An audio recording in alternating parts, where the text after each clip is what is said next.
Oh, live time. How are you doing, folks? Chris in Arena Studio. It's 5:30.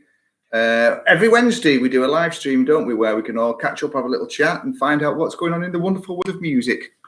So today, if you look at the title of this, it's the downside to running a recording studio.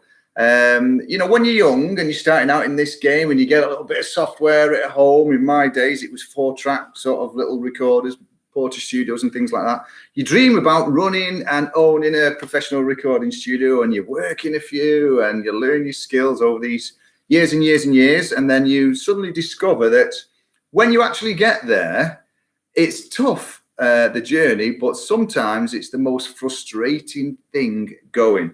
And the reason why is because most guys that want to get into music production, mixing, recording, you know, tracking, mastering, all that type of stuff, they come from a musical background. For an example, they've been in bands, they've visited studios, they've done some recordings, and they think, just like myself, when I was about 14, 15, first time I went in the studio, and I thought, oh, I love this environment, it's fantastic. I want to do this, I want to do this forever, you know, and so throughout your career, you pick up your skills, you learn your trade, you know, and you visit studios and you do your gigs, and you think one day, possibly one day. And then when you get there, you think it must be fantastic to be able to sit in your own studio, playing with all these knobs and buttons and pieces of hardware and kit and caboodle and make your own music. And guess what?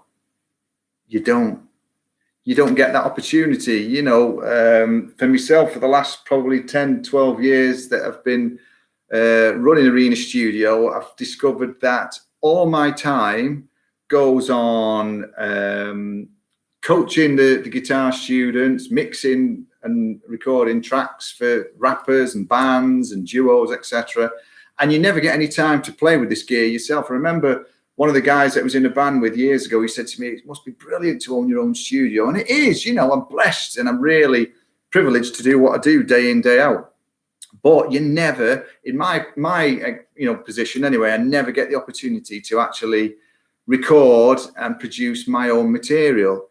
You're always working on somebody else's project, you know. And one of the things with being a guitar teacher, I suppose, is that you can stretch yourself a little bit on the thin side, because you know, I have a guy, Steve, who's learning Travis picking and a bit sort of swampy Delta bluesy kind of stuff. So we're both in this acoustic blues journey together. So again, it's a relatively vaguish technique, because I came from a rock background, sort of rock and blues background. So for me, it's a journey that I'm really enjoying, but it takes time. I've got one or two players that are into shreddy stuff, one or two that like just playing a few acoustic covers. Well, again, you have to learn all these songs before you can teach them and find the pitfalls of your own journey as you go through all this material yourself. So, you know, that takes up a vast amount of my time. Then obviously the social media side of things takes up a lot of time. So you don't really get that privileged place of actually recording and mixing and producing your own songs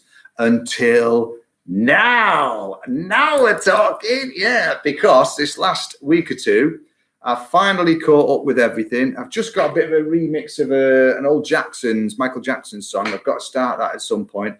And there's a young girl who comes in the studio. So as soon as we're open up to the public, she's going to be coming back in. She's going to be probably running through the Michael Jackson track to remix that and maybe put a bit of a dance beat to it, or make a bit of a club track. We're not quite sure which way it's going to go yet, but we will have a look at that and see what happens there. But myself, I've dusted the cobwebs off. For those of you that know your amps, there's an emulation there of a Sir PT100, Pete Thorne's signature model. Absolutely. Hello, Kim. How are you doing? Nice to see you. Absolutely love the Sir amp. It sounds sick, dope, awesome, and wicked. That's it. I'm down with the kids now. Now I've got all the street talk. So I've actually recorded some drums, some bass parts, some tracks, and I'm going to be putting out, hopefully in the next 2 or 3 weeks, a really rocky, up-tempo, gone back to me youth roots guitar instrumental, which is really quite exciting. You can probably see him quite excited by it, because it's been a long time to actually get the SG and the Marshalls out and shove a 57 on my cab and rock out for my own pleasure, really. It's normally somebody else's guitar parts or somebody else's bits and bobs. So hopefully, maybe at the grand old age of 76, I think I am this year, not far, 70, I can't remember.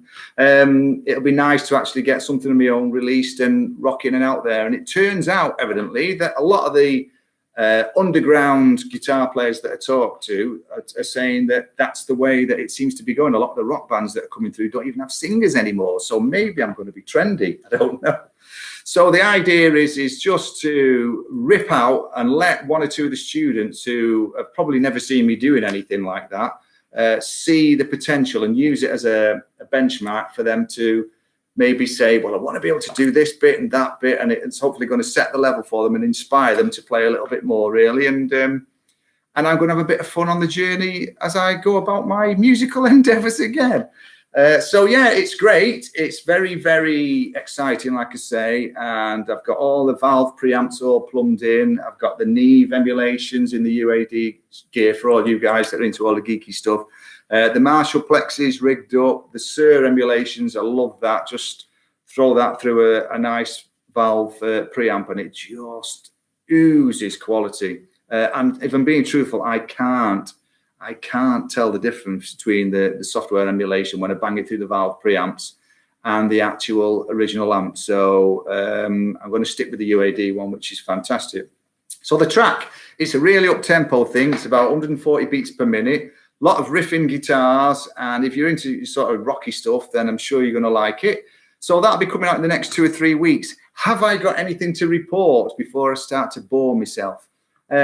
Probably not, but the YouTube channel is picking up subscribers every day, which is brilliant, and it's a blessing, and thanks very much, because it inspires me to keep doing all this type of stuff for you.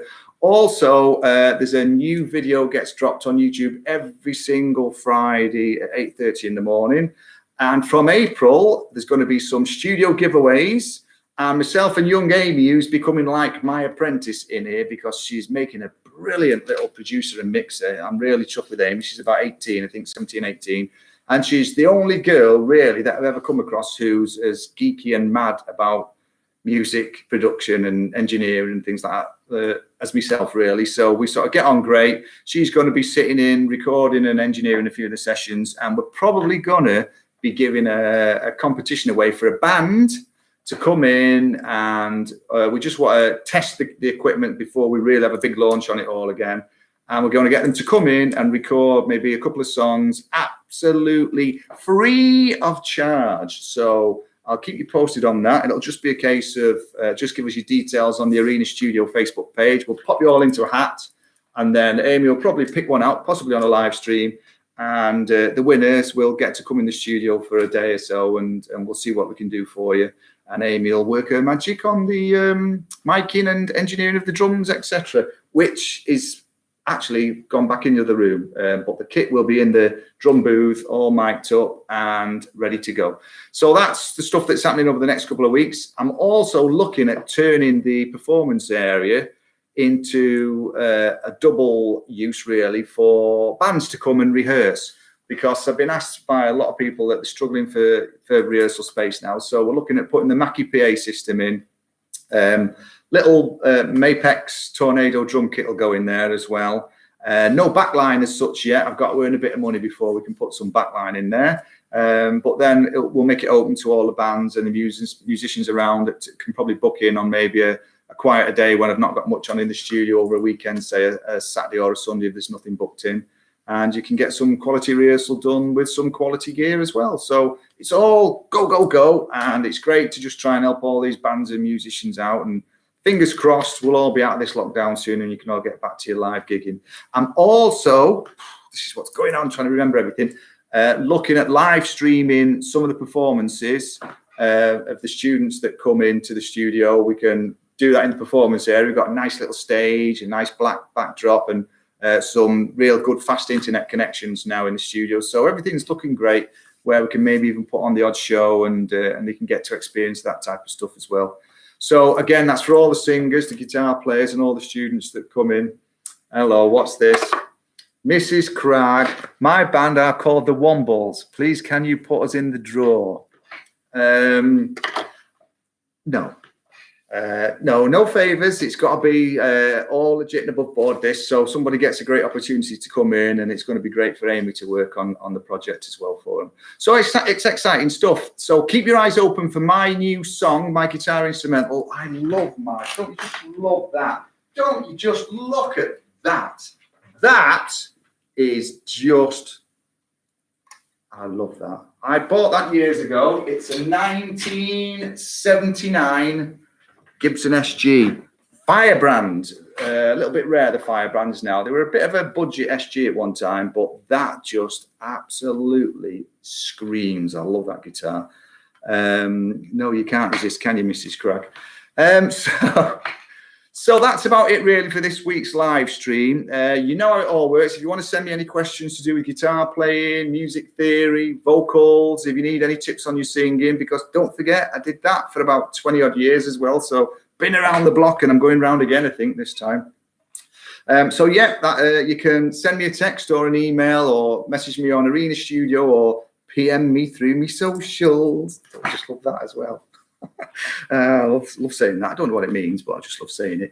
So that's about it from this week on this week's live stream. Exciting things happening. And what I'm going to try and do, I'm going to try and find a way of getting around the copyright loopholes for the Michael Jackson track and see whether we can stream that where I'm mixing and working on that track, so you get a bit of a behind the scenes look of how I'm going to process things on that, from the vocals to the drums to the bass to everything else that's on there. And when you actually, my wife actually heard, Uncle Bulgaria will go berserk. Here we go.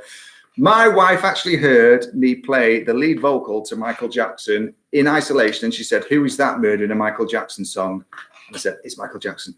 So when I put the certain elements in, it suddenly goes pop, and it becomes Michael Jackson. So you'll get to listen to the warts and all of one of the greatest performers in the world. I just hope that I don't get red carded by the likes of YouTube and Facebook for copyright infringement. I've got to try and look into this and see whether there's a way around it. There might be some way that I can do this, and we can actually sit in and watch the mix process as I go through the song for you. So again, lots of exciting things. I must go because, as we say in Northwich, I've got a butty for me tea, and I'm going to have that with me brew in a minute. And it's a tuna butty with a bit of onion, and then I've got my young student Emma on at 6 o'clock, just checking the clock, and then 6:30 Ross till 7, and then I'm going to go home and watch This Is Us on Netflix with my wife, probably preparing me a large G&T. Okay, so yeah, it does, Kim. It does sound interesting. There's lots of good stuff going on. So it's great that hopefully everybody's staying safe and getting the old vaccine. I had mine, and it killed. No, it didn't. It was a piece of cake. It was devil, actually. So people are getting vaccinated, and it seems to be heading in the right direction as long as we all behave. Listen to your Uncle Chris. Okay, so that's it from me this week. Send me your questions on anything, like I say, singing, guitar. Please subscribe to the YouTube channels. There's loads. There must be about 40 or 50 1-minute guitar lessons that are put in there now over the last few weeks. I've been cramming them on. And give it a thumbs up and a subscribe. It's much appreciated. And I'll see you same time, same place next week. And now you can all have a giggle while I try and suss out how to switch this off, because I never learn every week how to do it. I know how to do this one because it says end stream. But for all you guys on Facebook, there is no button that tells me how to end it. Oh, no. So I'll just have to push that and then see what happens, shall I? And then, oh, it's gone